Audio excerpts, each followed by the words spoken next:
김생민 미투 스튜핏. 최악은 위약금? 10년 전에 제1회 전성기를 구가하던 방송인 김생민이 미투 폭로로 데뷔 이후 최대 위기를 맞았다. 김생민은 1992년 KBS 특채로 개그맨이 됐다. KBS2 연예과중계, MBC 출발, 비디오 여행, SBS 동물농장 등 지상파 프로그램에 장기 고정 출연하며 성실의 아이콘이 됐다. 그는 팟캐스트 방송인 송은이, 김숙이 비밀보장에서 감초처럼 경제자문 역을 해왔다. 그러다 송은이, 김숙이 김생민을 메인으로 하는 코너를 만들어보자고 제안해 김생민의 영수증을 시험방송한다. 이후 청취자들의 반응이 좋자 지난해 6월부터 단독 팟캐스트로 분리됐다. 이 팟캐스트 방송은 몇 주 만에 폭발적인 반응을 얻는다. 그는 청취자들의 영수증을 꼼꼼하게 분석, 평가하며 스튜핏 그레이 등 유행어도 나왔다. 특히 그의 알뜰한 소비 철학이 화제가 되며 온라인에서 통장 요정이라는 별명을 얻었다. 특히 서민을 대변하는 이미지로 사랑을 받았다. 지난해 8월 그는 MBC 예능 프로그램 라디오스타에 출연한다. 이때 진행을 맡은 김구라는 김생민의 절약 습관을 두고 짠돌이, 자린 고비라고 지적했다. 이때 해당 방송 시청자 게시판에는 김구라의 태도가 무례했다며 항의가 들끓었다. 김생민에 대한 조롱이 열심히 살아가는 서민 전체에 대한 조롱처럼 보였다는 지적도 있었다.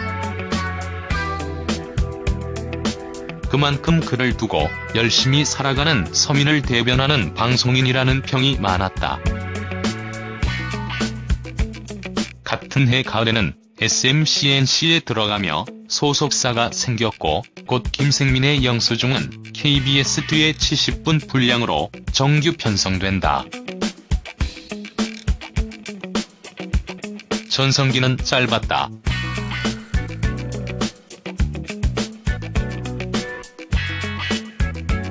2일 오전 11시쯤 디스패치는 김생민이 2008년 방송 스태프를 성추행했고 이에 대해 최근 피해자에게 사과했다고 보도했다. 현재 소속사는 사실관계를 확인 중에 있다. 김생민이 방송 중인 프로그램은 지상파, 종편, 케이블을 포함해 10개다. 또 본격적인 전성기가 찾아온 지난해 말부터 광고 약 17편을 촬영했다. 김생민 미투 내용을 보면서 참 이건 아니다 싶은 생각이 든다. 10년 전 김생민이 실제로 성추행을 저질렀고 문제가 있었다면 그 당시 경찰에 신고해 법적 처벌을 받게 했어야 하는 게 정상이기 때문이다. 또한 그 이후로도 얼마든지 여기에 대해 피해자는 고발할 기회가 있었다. 그런데 지금에 와서 10년 전 술자리에 있었던 일에 대해 폭로하는 이유는 뭘까? 그 이유는 아마도 과거 그리 잘나가지 않던 김생민이 요즘 너무 잘나가다 보니 그 꼴이 보기 싫었던 게 아닐까 싶은 생각도 든다. 한마디로 김생민 인기가 그저 그럴 때는 방관했지만 인기 절정에 올랐을 때 이 일을 터뜨려 나락으로 떨어뜨리고 싶은 복수의 심리가 작용한 게 아닐까 싶은 생각이 든다는 것이다. 그런데 웃긴 건 이런 일을 디스패치가 앞장서서 폭로했다는 것이다. 장자연 사건이나 삼성 이건희 회장에 대한 내용은 일체 파헤치지도 못하는 언론들이 만만한 방송인 하나 건수 잡고 앞장서서 마녀 사냥에 나선 것이다. 사실 김생민 미투 디스패치 내용을 보면 김생민이 잘한 것은 없다.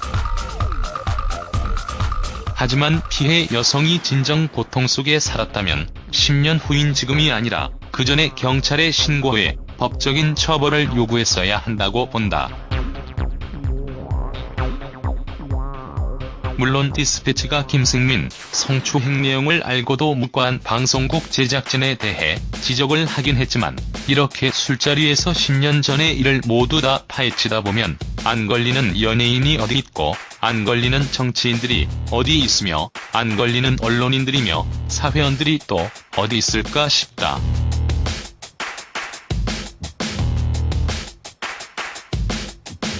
결국 김생민도 잘못을 했지만 미투의 희생양이라고 본다. 특히 2일 MBC 삼성 언론 장악 보도를 앞둔 시점에서 터진 것도 의문점이다.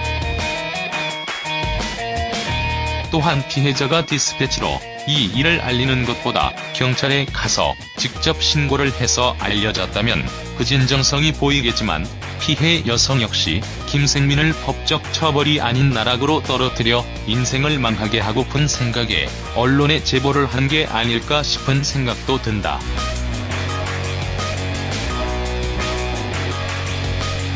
일단 김생민 미투 내용이 무엇인 그 폭로 내용을 살펴보도록 하자. 김생민이 10년 전 출연 중인 한 프로그램의 회식 자리에서 여성 스태프 2명을 성추행했다는 폭로가 이어졌다. 폭로에 따르면 한 스태프는 즉각 사과받아 무마됐다고 한다. 그러나 한 스태프는 사과받지 못했고 오히려 문제를 제기하며 김생민의 사과와 하차를 요구했다가 역으로 프로그램과 방송사를 떠났다는 것이다. 그런데 이 내용에 방송국 관계자가 경찰로 끌고 가서 금전적 합의를 받고 싶냐? 이런 일은 방송국의 소문이 금방 퍼진다. 라는 말을 던지는 부분이 있다.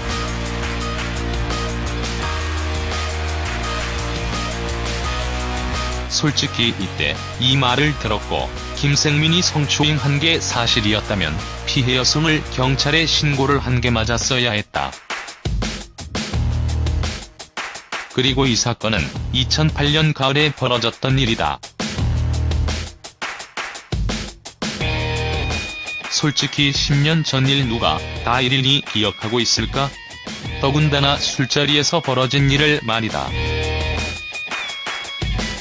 그러나 김생민은 자신의 미투 내용을 현재 모두 인정한 추세다. 김생민은 사과문에서 불미스러운 일로 실망시켜드려 정말 죄송하다는 말을 먼저 전한 뒤 10년 전 출연 중이었던 프로그램의 회식 자리에서 잘못된 행동을 했다는 내용에 대해 사과를 했기 때문이다. 김생민은 그 당시 상대방이 상처를 받았다고 인지하지 못했다고 한다. 그리고 최근에서야 피해 사실을 전해 듣게 되었다는 것이다. 또한 그분을 직접 만나 뵙고 과거 부끄럽고 부족했던 제 자신의 행동에 대해 머리 숙여 진심으로 사죄했다고 한다. 하지만 이 여성은 김생민의 사과가 못마땅했던 것 같다. 디스패치에 이 내용을 모두 알렸기 때문이다. 실제로 김생민이 처벌받기를 원한다면서 왜 경찰에 신고하는 것이 정확한 조치일 텐데 말이다.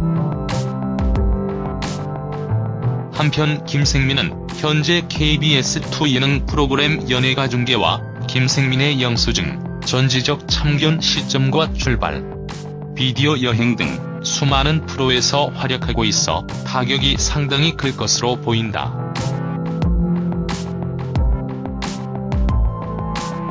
또한 김생민 부인 충격도 상당하지 않을까 싶다. 그래도 믿어왔던 남편이었는데 말이다.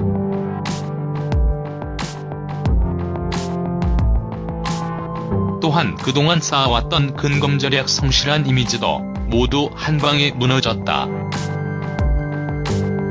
하지만 김생민은 피해자에 대한 사과가 먼저였다. 자신의 부족한 행동으로 인해 상처받으셨을 그분을 생각하면 너무 마음이 무겁고 죄송한 마음뿐이라고 전했다. 그리고 다시 한번 진심으로 깊이 사과드린다고 밝힌 김생민은 모든 것이 자신의 잘못이라고 자책하며 고개 숙여 사죄드린다는 메시지를 남겼다. 김생민이 방송 중인 프로그램은 지상파, 종편, 케이블을 포함해 10개다. 또 본격적인 전성기가 찾아온 지난해 말부터 광고 약 17편을 촬영했다. 당장 김생민은 성추행이 드러나면서 다수의 방송에서 하차가 불가피할 것으로 보인다. 또한 더는 새 광고 출연도 기대할 수 없게 됐다. 아울러 이미 계약된 광고 중 일부는 위약금을 물을 수도 있다. 일반적으로 광고주들은 계약 기간 중 모델이 스캔들을 일으켰을 경우 이와 관련된 손해배상을 청구할 수 있으며 관련 내용이 계약서에 명시돼 있는 경우가 많다. 통상 업체 측에 계약금의 2에서 3배 위약금을 물어야 한다고 알려졌다. 불륜설에 휩싸였던 배우 김민희도 지난 2015년 한 화장품 광고 모델 계약을 했던 업체 측에 수억 원에 달하는 위약금을 물어줬다. 앞서 성폭행 혐의로 피소됐던 배우 이진욱은 무혐의 처분에도 불구하고 모델로 활동하던 한아웃도어 브랜드와 곧바로 계약하기 수순을 밟았다. 이어 그는 거액의 위약금 청구를 받았다.